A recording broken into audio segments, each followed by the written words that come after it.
तो आज कुछ देर पहले मैं कॉलेज में था, अपनी मर्जी से नहीं था। जो आज मैं हूँ वो भी अपनी मर्जी से नहीं हूँ।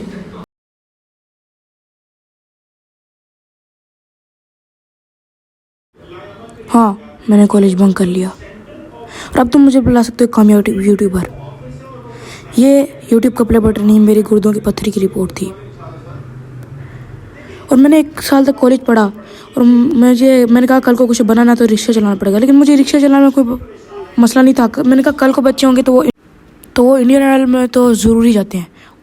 उधर जाके वो कहेगा चाय गरम चाय गरम चाय गरम चाय गरम, और उसको देखकर नया कट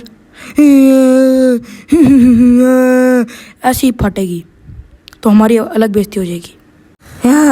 दूर हो जा मेरे से, निकल रहेगी। एनीवेज, तुम सोचोगे तुम्हारा कॉलेज कुछ नेटफ्लिक्स की सीरीज की तरह बहुत ही कूल होगा, और तुम्हारा दोस्त होगा कूल कॉलेज होगा, और तुम्हारा एक दोस्त सफ़ेद बालों वाला एलेक्स। लेकिन तुम्हें क्या मिलता है?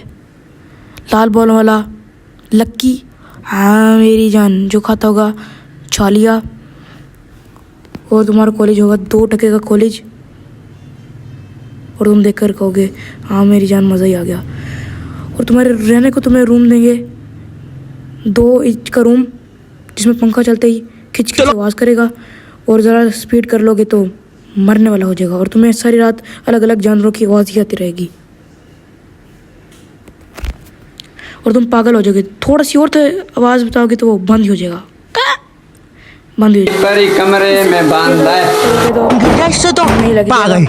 तुम्हें पूरे महीने में खर्च करने के लिए तुम्हारे घर वाले मात्र 200 रुपए भेजते हैं, और तो और तुम्हारा हॉस्टल का रूम ना ऑलरेडी बाथरूम बराबर होता है, फिर भी तुम्हें उसे शेयर करना पड़ेगा एक चूहे जैसे बच्चे के साथ, जो तुम्हें पूरा कॉलेज खत्म होने तक बेफालतू बंदा मिलेगा जो कॉलेज के 2 साल तुम्हें खपाता रहेगा और जलील करता रहेगा और बेफजूल की बातें बताएगा।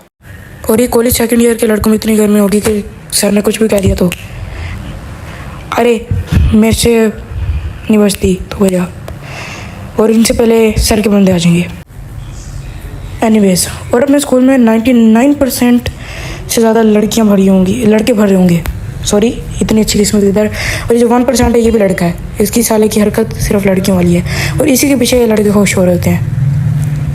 तो आज जे हूँ मैं, शख्तर उंडा। आगे आप मेरे डबिंग आवाज़ से सुनेंगे। बचपन से मेरा मैथ्स बहुत ज्यादा खराब था। मुझे 9th क्लास में समझ में आ गया था कि मेरा मैथ्स में कुछ नहीं हो सकता। और शायद पागल हो गई हो क्या? मैथ्स में ABCD कहाँ से आला? ये मैं कैश कर दूंगा आप पे। मेरा वकील इधर है। आइए बेटा, चुपचाप अपनी जगह पे बैठ जाओ, तुम्हारा कोई वकील नहीं है। अच्छा तो मेरे तो अभी बुलाता हूँ। कर दिया मैंने मैसेज, आ रहा है।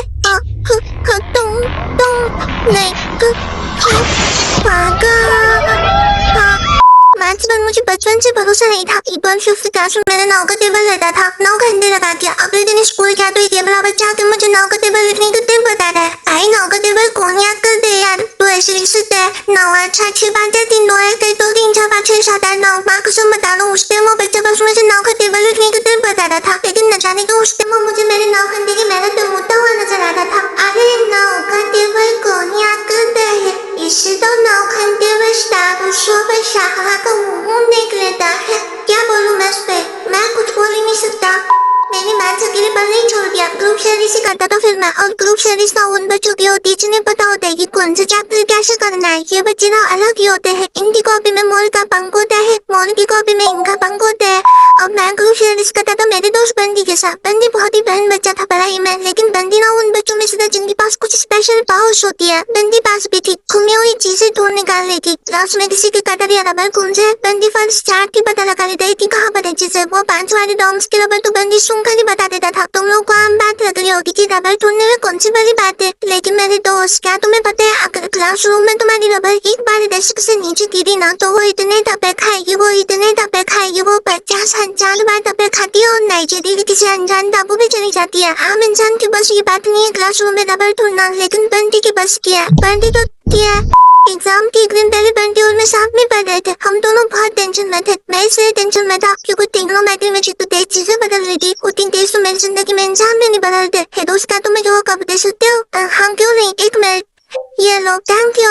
हाँ बदल गए, फिर से बदल गए। अब वैसे क्या तुम एक जादू देखना चाहोगे? ये देखो, ये 5 रुपए का सिक्का है और ये गायब। काका आया। अरे बाप रे, कहाँ गया उशिका कहाँ गया? वो देख चिकन, वो इंसान गिर गया। मुझे समझ में आ गया था कि बंदे और मेरे बस का नहीं है मैथ्स, इसलिए मैंने अपने ये को दोस्त राजू को फोन लगाया। राजू तो मेरी जिंदगी का देखी शुपी था, मतलब वो बस मेरी जिंदगी की पढ़ाई या होमवर्क पहले भी सोच में आता था, बस इसके अलावा हम एक दूसरे के बारे में कुछ नहीं जानते थे। पर तो है कौन तो कोई मेरे इतनी फालतू चीज सिखाएंगे। सेकंड क्लास तक तो गाय का निबंध चलता है, तो बच्चों अपनी कॉपी में लिखो गाय के 4 पैर होते हैं। अच्छी बात है स्कूल वालों ने बता दिया कि गाय के 4 पैर होते हैं, वरना मुझे तो लगता था गाय 2 पैरों पे चलती है और वो एक सीक्रेट एजेंट है। हेलो एजेंट पैरी, तुम कहाँ तक पहुँच गए? तुम जल्दी पहुँचो, मैं बस पहुँचने वाला हूँ। इस चीज से तो मैं पूरी दुनिया पे कब्जा कर लूंगा। अरे पैरी महाशय, तुम और क्या है? 2 मिनट रुको। स्कूल में तो हमें कभी सिखाया नहीं क्या एजेंट भी होती है। स्कूल में सबसे फालतू सब्जेक्ट पता है कौन सा है? स्कूल हमें डिसिप्लिन के नाम पर क्या सिखाया है? जूते साफ होना चाहिए, बाल छोटे होना चाहिए और नाखून भी कटे हुए होना चाहिए। फिर भले तुम एक आतंकवादी हो, अगर तुम्हारी जूते साफ है और बाल छोटे है तो तुम्हें कोई कुछ नहीं बोलेगा। वही नमन साड़ी वाल लगाती है ना? हाँ भाई, साड़ी वाल लगाती है। अब मजा आएगा ना ये। किसी ने प्रिंसिपल ऑफिस उड़ा दिया। किसने उड़ाया? इन दोनों को तो बाल छोटे है। तूने उड़ाया, तेरे बाल बड़े। स्कूल में असेंबली के टाइम पर रोज बच्चों के बाल, नाखून और जूते चेक होते थे। हर जिन बच्चों के नाखून या बाल बड़े होते थे या जूते साफ नहीं होते थे, उन्हें स्टेज पर ले जाके खड़ा कर देते थे ताकि उन्हें शर्म आए और वो अगले दिन से अच्छे बन जाए। और पता ही क्या, स्कूल के बच्चे बहुत अलग खाते, उन्हें नहीं आती शर्म मैडम। वो बच्चे स्टेज के ऊपर से हाथ हिला रहे नालायक जैसे। विवेक इधर, विवेक देखना इधर। अरे कौन ठोक रहा है ये बदतमीज? इसीलिए मैंने बचपन से कभी स्कूल को सीरियसली नहीं लिया। एनुअल फंक्शन नहीं होते स्कूल में, वो जिसमें बच्चों से पैसे लेके बच्चों को ही ना जाते स्कूल में, फुल बुगी बना देते। हाँ वही, मैं उसको 3rd क्लास तक एनिमल फंक्शन समझता था। फुलाई तेरा नहीं हूँ मैं। तुम लोग कभी स्कूल में नर्सरी क्लास में जाना। नर्सरी स्कूल की सबसे बेस्ट जगह है। कभी भी तुम्हें गुस्सा आए तो जाके नर्सरी के बच्चे पर निकाल लो। बेचारों को बोलते तो आता नहीं, किसको ही बोल देंगे। अब और भाई यहाँ की टॉयलेट, ये बस टॉयलेट यूज नहीं होता। आदि तुझे श्रेया का नंबर याद है क्या? चल मेरे साथ। हाँ आदि बाबा, यहाँ तुझे किसी भी लड़की का नंबर मिल जाएगा। श्रेया अग्रवाल, श्रेया बंसल, श्रेया शर्मा, श्रेया काजल मिल गया। आदि लेकिन ये तो बंद है। आदि तो टेंशन की क्या बात है, इधर आइए ना, बाकी नंबर भी अच्छा करिए। श्रेया जियो, श्रेया एयरटेल, श्रेया आइडिया। हेलो श्रेया। हाँ बॉय। तुम्हारी हवा में समारी थोड़ा खड़ा मुर्दा पीछा कूद रहे चुपारी कमर के तेरा गति कभी बहुत सोई बारी मारा गेम सारे किसी शादी मौत बेच मारी बजाता मारा क्या तुम्हारी हवा में सुबह